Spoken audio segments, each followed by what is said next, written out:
You are listening to an original message from the reader currently known as Jason Ashanti McDaniel of Madam Jason's Tarot. Hello everyone, I hope you're doing well. I know I'm posting late again, but sometimes Monday just comes around faster than I think it's going to come around, or I'm busy sometimes, or I just don't feel like posting. So this one's going to be late. But I intend on also doing the 30-minute money reading for Libra and the 60-minute August horoscope for Libra today. If I have enough battery in my iPad, and also if it's not like too hot outside, or if I don't get tired too fast.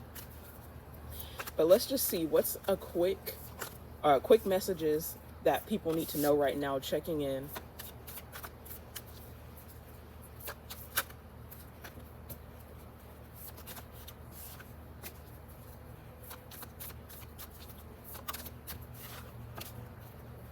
Okay, I see relief here at the bottom of Sacred Symbols and Oracles. We have past life, good fortune. That I always think about money when I see this card, but it could also just be talking about like good karma. We have shadow here, and we also have trust. So with past life here, we're still in Mercury retrograde in Cancer, but I know the 15-minute doesn't necessarily have to be about money, but I'm hearing that if you believe in Akashic records, there's some skill or some pattern, something that you've kind of dabbled in a past life that you're mastering now. And I think it might be something that requires you to do shadow work. And because your shadow is not always evil, but it talks about sometimes like your angers, your fears, your anxieties. Some of you, because I'm seeing red in the back of this card, I'm hearing that someone doesn't feel safe or they need to trust. So something has been worrying you that might have to do something with the root chakra. Sorry, my words are kind of jumbled right now. Something is bothering you right now that might have to do with your root chakra. I'm also hearing, I don't know how much this is going to be a synchronicity in this reading, but I'm also hearing that someone fears like they're going to be punished for something that they did in the past. I don't know how long ago this is, but again, we're still in Cancer, Mercury retrograde in Cancer, which means that feelings, people, places, and things, thoughts from your past, habits from your past are coming back around, whether physically in the physical realm, or like you've just been thinking about it a lot. But with relief, and good fortune, I feel like someone's stressing about something that they did in their past that I'm hearing that they already got forgiven about. And because I do see good fortune and I'm feeling like the root chakra is significant, maybe something about this has to do with money. So I'm going to go ahead and use Astro Alignment, because sometimes the placements kind of have synchronicities, or they talk about what else is going on in the reading. I think I'm also going to use angel numbers. I feel called to use hidden money blocks, even though I'm not sure if this is just about money, because multiple things can come out in readings.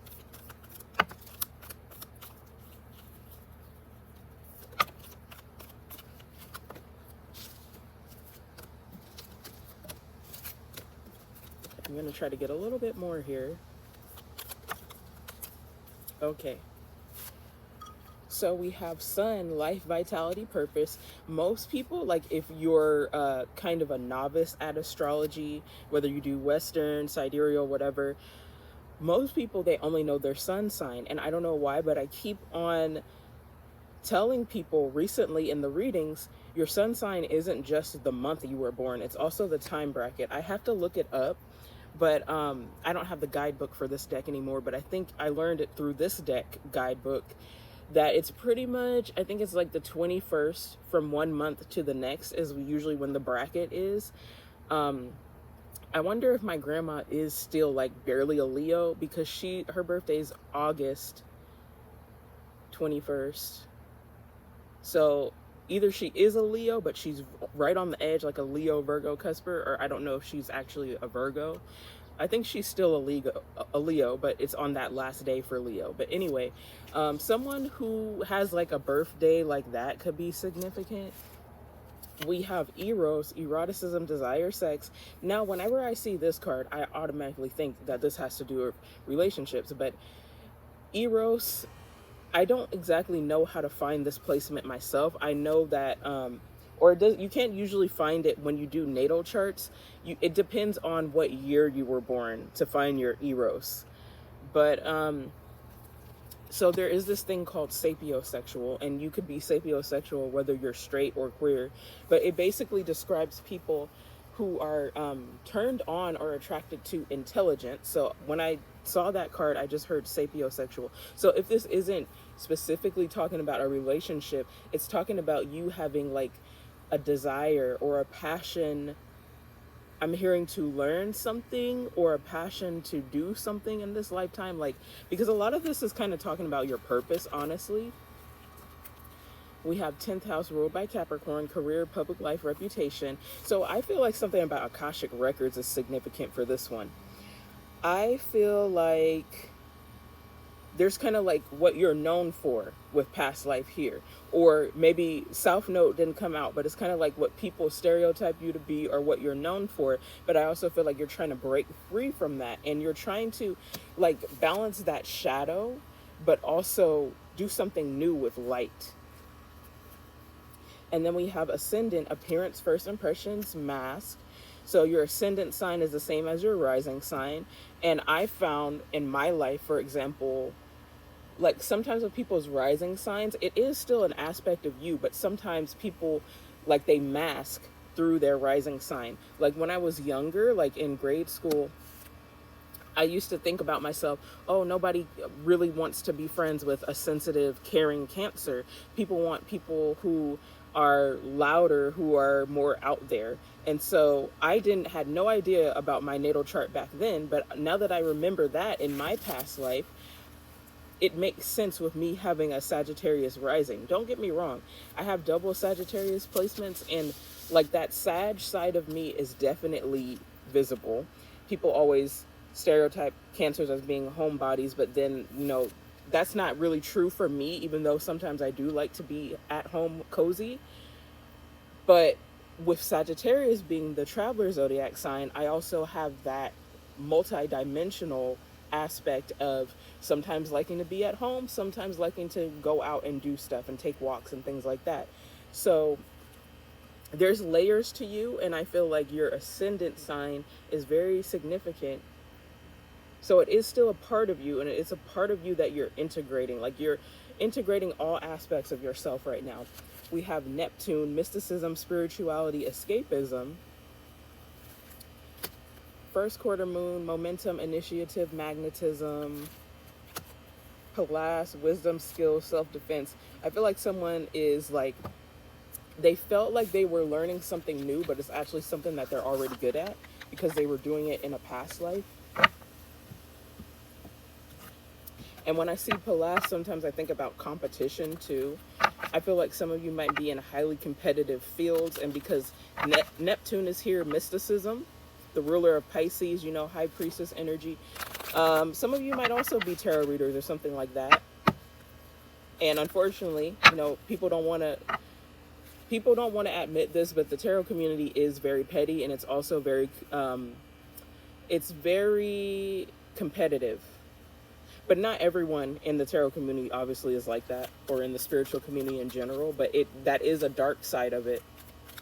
Especially if you do stuff on YouTube or social media. Sometimes just like influencers could just be messy in general. But I'm saying all this, I'm not trying to throw shade on anyone, but I'm saying all this because with Kaale, I'm feeling like they were struggling with something that had to do with their reputation. 10th house is here, but they feel like they have everything that they need now to be successful. And they weren't always confident.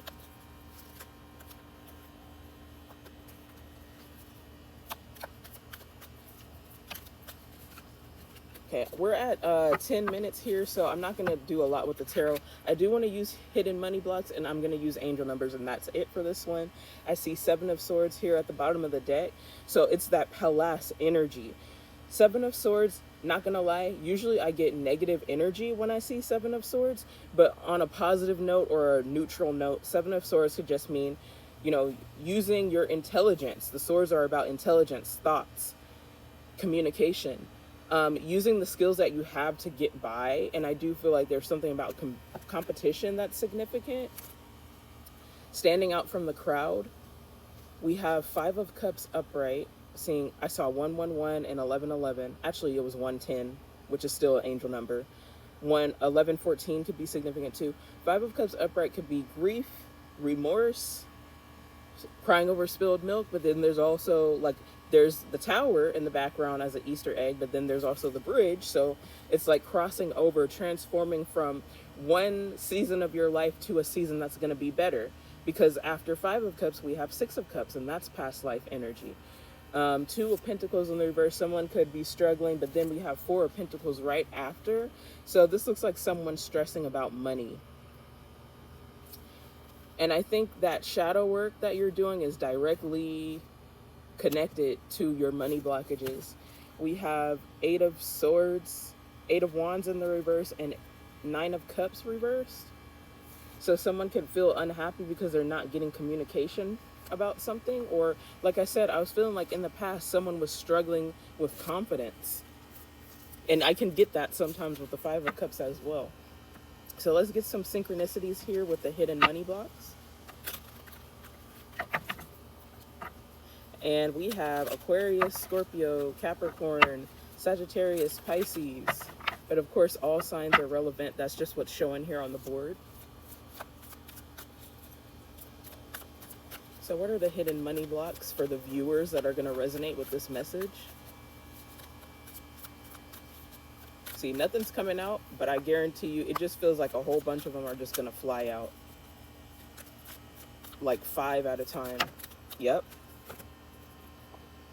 So we have tarot dependency. Tarot dependency is taking away your ability to make your own choices. With this deck, sometimes I just read the short sentence. Because with this deck, what I've learned working with the energy of this deck, sometimes you got to take things abstractly. And this deck does tend to roast people. Wrong path. The red flags are trying to make you aware that something is wrong. We also have karmic cycle. Past money choices are forcing you to handle your karmic financial debts. Okay, but that's kind of general though. I need a little bit more. I am going to go ahead and say it. I do feel like with the Seven of Swords, it's talking about karma, past money choices. Someone may have stolen something from a previous employer. And of course that's not right. But I do feel like you did this at a time in your life where like you had to learn. It wasn't so much about like trying to trick people or getting over people. And I do feel like you have had your guilt about this situation, and you may not have directly confessed or apologized to someone, but I think you have gone through your karma. I do think you're forgiven for it, even though like you still had to go through the karmic lessons. But I think the reason why you did it was more so because you were at a desperate frequency when it came to your money. And usually when you don't have boundaries, you're in situations where you meet other people that don't have boundaries too. So I think you and whoever this past employer was, both of you learned that. We have lack of knowledge, so beginner syndrome. And then we also have fear of failure. Honestly, there are so many people that I've met and people who I do readings for where I feel like they have spiritual gifts that they need to be sharing with the world. And I was literally thinking about this yesterday too. There's so many people who they watch tarot, and it's not just me, but they watch tarot with tarot dependency, but they don't realize that they're good at it too if they would practice it more, or if they would get on social media or go to pop-ups or just do something, just advertise it more.